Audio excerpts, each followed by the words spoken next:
My name is Emma, and today we're going to talk about emotional freedom. That's what we look into here, is intentional choices, decisions. How do we move through the world in order to create the one that we want to see? Emotional freedom consists of being able to allow yourself to feel your emotions, to understand them, and to not be trapped by them. A lot of us get stuck into one emotion and can't let it go.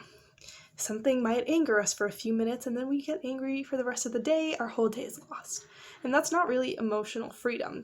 Neither free from your emotions and neither free to express them to actually benefit you and those around you.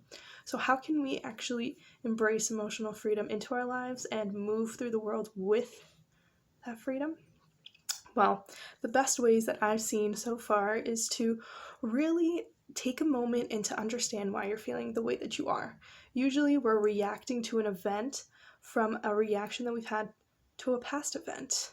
So if somebody cuts you off in traffic or you feel like you're going to be late for work, that's usually the situation that's happening, but the way we're reacting to it is usually triggered by some past event that we went through with that. Now, we often want to blame others, we want to say everyone's against you, but when you take the moment to really stop and wonder and to really look into what's happening in this moment right now, what's wrong with this moment, there's usually very little that's actually wrong with right now. We're either trapped by what has already happened or we're stuck in this anxiety of what might happen. And what does that create? The inability to live right now in the present. So in order to be emotionally free, we need to be taking ourselves back to the present as often and as much as we can, because that's the only time that we can exist. The past doesn't exist, the future doesn't exist, only right now can ever actually exist. I'll post a few books down below that really inspired me to think that way and to understand it. Trust me, it is not that easy. It is something that you have to work towards every single day, but once you do, you'll start to realize how much people complain over the smallest things, and you're like, how did that make you upset when you start to think this way? So I wanted to really take that with me into this new year, to start off with saying, you know what has happened has happened. Can't change it, can't go back and recreate a new past, and why would you want to do that? There's a reason that person, that moment of time is no longer in your life right now. Appreciate it, learn from it, and then move on so that you can accept better moments, better people, and better events to happen in your life. Because if we're stuck in the past, we cannot enjoy right now, and right now is technically all that ever can and will exist.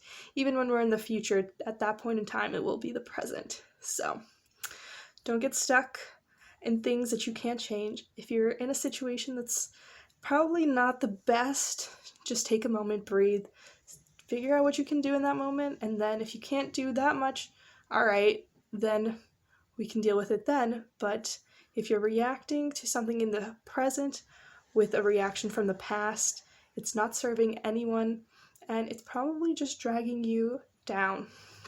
There's this famous scenario: if somebody gave you $86,000 and you dropped $10 of it, would you throw the rest of it away? And we might not be given $86,000 every single day, but we are given 86,000 seconds every single day. Or is it minutes? 86,000 minutes. And if somebody upsets you for 10 minutes, should we throw the rest of the minutes of the day away because of that? No, we shouldn't. There's so much to overcome, so much to grow from, and we shouldn't be trapped by a few minutes or some harsh events that have happened. We have to let them go in order to be able to better be prepared that next time it happens, but also to just continue to enjoy life, because I doubt that every single second of every single day is terrible and filled with terrible people and moments.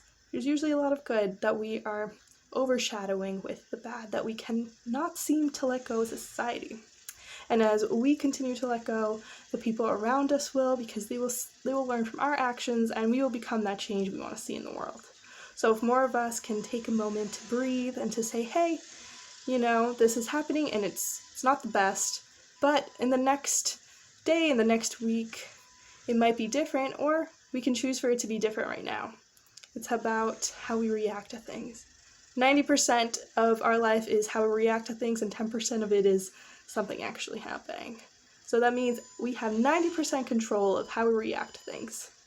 And if we choose to react with intention, we're probably not going to want to intentionally waste hours, days, years of our life trapped by something we can never actually change.